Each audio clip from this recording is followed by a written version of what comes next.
Figaro Live, bonjour, on se retrouve aujourd'hui au centre de contrôle contrôleplus.fr à Val d'Europe et on va rejoindre Jean-Michael qui est contrôleur technique agréé. Ce sera l'occasion pour nous de revenir sur les différentes étapes qui constituent un contrôle technique, mais aussi de lui poser des questions sur le nouveau contrôle technique qui est arrivé le 1er juillet 2019. C'est parti.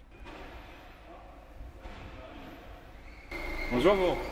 Enchanté. Enchanté. Là, je suis en train de contrôler ce véhicule. Donc, tout bonnement, je commence par prendre les numéros de série, les tags d'immatriculation pour vérifier que ce soit bien le véhicule que je fais. En passant, par rapport à la nouvelle norme, je vérifie sur ma petite plaque le numéro d'indice pour la pollution qui est de 0,50 ici. Et puis, je commence doucement à faire mon contrôle.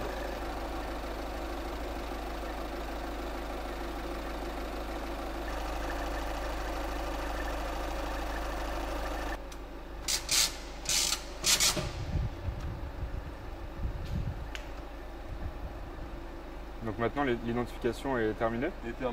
Alors je vais commencer par mettre mes pneus en pression, voir s'ils sont à la bonne pression. Si c'est pas le cas, je les mets. Je vérifie qu'ils soient bien pour pouvoir faire mes appareils de mesure dans les bonnes conditions. Alors la mesure, en général, je mets 2,5 à l'avant, 2,3 à l'arrière. Sinon, je peux aller récupérer les valeurs directement sur la plaque du véhicule qui est sur le côté gauche du véhicule.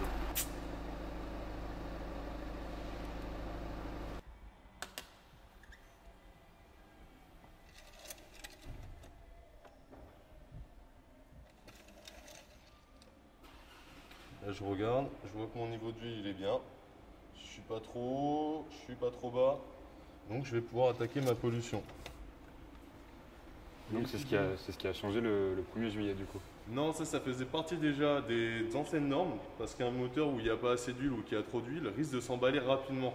Du coup, casse moteur. Donc pour éviter ce genre de problème, on vérifie bien avant que le niveau il est bon. Alors, pour procéder à cette étape, déjà je vais démarrer le véhicule. Je vais brancher mon appareil OBD si présent. Je vais vérifier s'il n'y a pas d'anomalie moteur. Lui, il va aller discuter avec le calculateur pour voir s'il y a un problème, si le voyant OBD est allumé, sur le tableau de bord ou sur l'ordinateur de bord. Donc du coup, je mets le contact pour avoir un premier cran et je vérifie que mon voyant OBD est bien allumé. S'il est bien présent, je branche. Hop, mon OBD sur la prise OBD qui se situe sur le véhicule et je vais me positionner sur mon appareil. Je vérifie que ma plaque elle est bien là. J'envoie. Voilà. Alors là il me demande si l'appareil est bien connecté. Si mon témoin est bien allumé, moteur tournant, moteur arrêté. Si c'est le cas, je valide. Je vais démarrer mon véhicule et je lance la recherche. Donc là, il va essayer de reconnaître plusieurs protocoles parce que le véhicule, le calculateur, il ne discute pas avec le même protocole sur chaque appareil, chaque véhicule. Là, il va essayer de trouver le bon dialogue pour discuter avec lui. Une fois qu'il l'a trouvé, il va regarder à l'intérieur, il va voir si tout va bien et il va me donner les résultats. Là, il me demande si le voyant il est bien éteint, bon, contact allumé. Donc, il est bien éteint, on valide.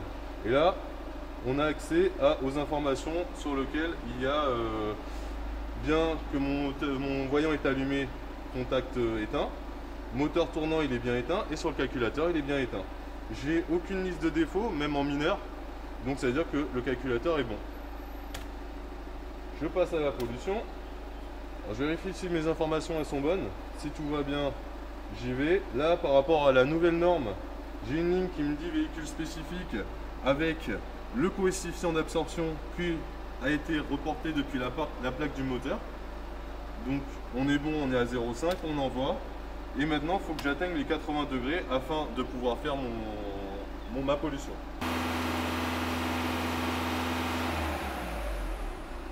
Voilà. Alors je vais insérer ma sonde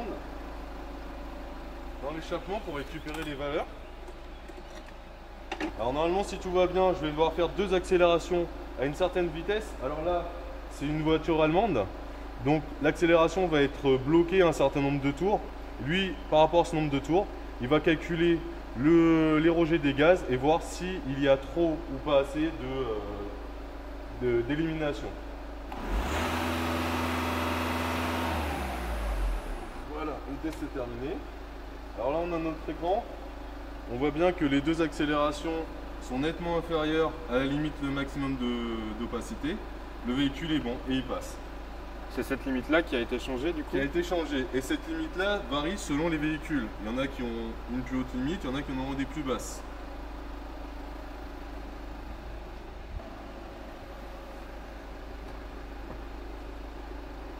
Alors une fois que c'est fait, je vais faire l'intérieur du véhicule, je vais vérifier mes ceintures, je vais vérifier si mon volant il bloque bien, je vais vérifier le clignotant, les klaxons, je vais vérifier tout ça et voir si l'intérieur du véhicule est conforme.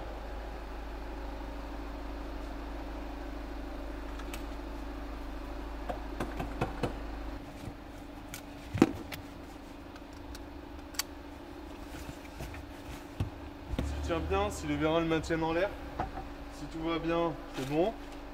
Je vérifie un petit peu si le plancher, quand on peut y accéder, n'a pas été déformé, s'il n'a pas pris de choc.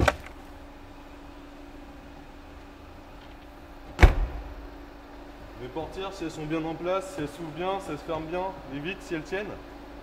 Une fois que je suis bon, je vérifie mon moteur, si mes feux tiennent, si ma batterie est en place, si j'ai des bouchons qui sont bien fixés. Et je peux fermer.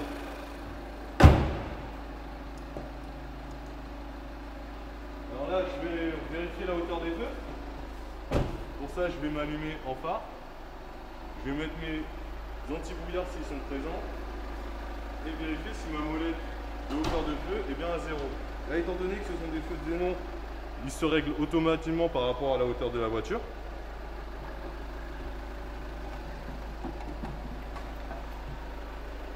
Alors, je sélectionne ma plaque qui est bien visible. Je vais mettre mon appareil bien droit par rapport au véhicule. J'utilise un laser pour cela. Donc on voit que je suis au même niveau des deux côtés. Donc tout va bien. Je me positionne devant mon premier phare. L'appareil me demande de le caler. Je vérifie aussi si la hauteur du phare par rapport au sol est bien dans ces limites là. Donc là je suis inférieur à 0,8, je sélectionne ma valeur.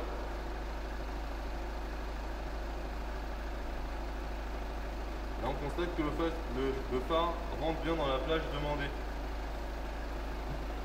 qui est entre 0,5, moins 0,5 et moins 2,5. Voilà.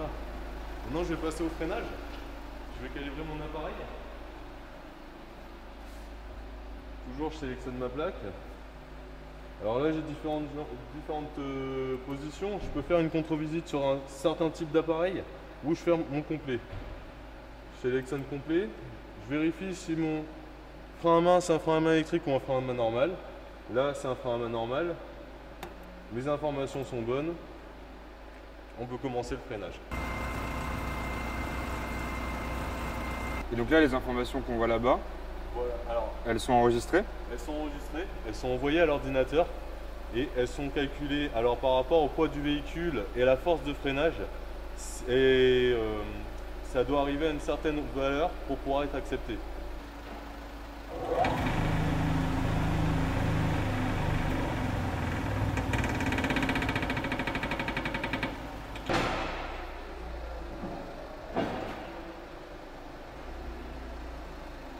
Maintenant je vais lever mon véhicule afin de voir en dessous comment ça se passe, si j'ai du jeu, si mes pneus vont bien, s'ils sont de la bonne taille. Voilà.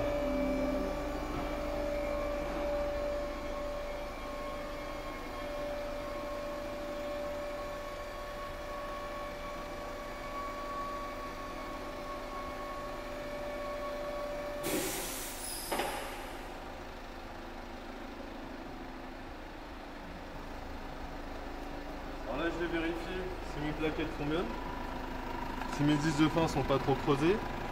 Je vérifie mes amortisseurs s'ils n'ont pas fui, les ressorts s'ils tiennent bien, je vois s'il n'y a pas de jeu.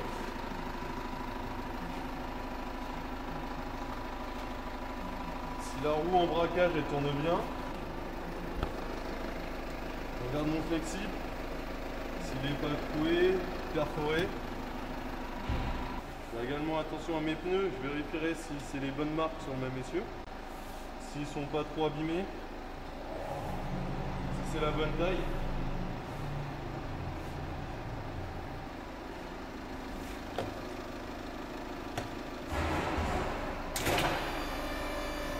Là maintenant je vais passer en dessous du véhicule pour vérifier les jeux, vérifier si la carrosserie elle est intacte, si elle n'a pas pris de choc.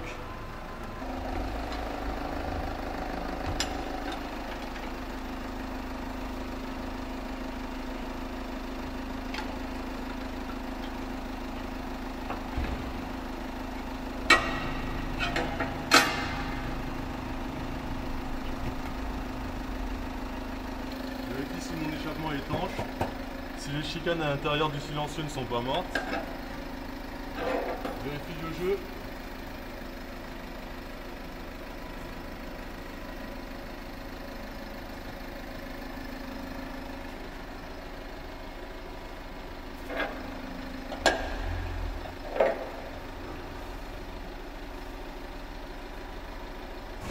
Là maintenant le contrôle il est terminé.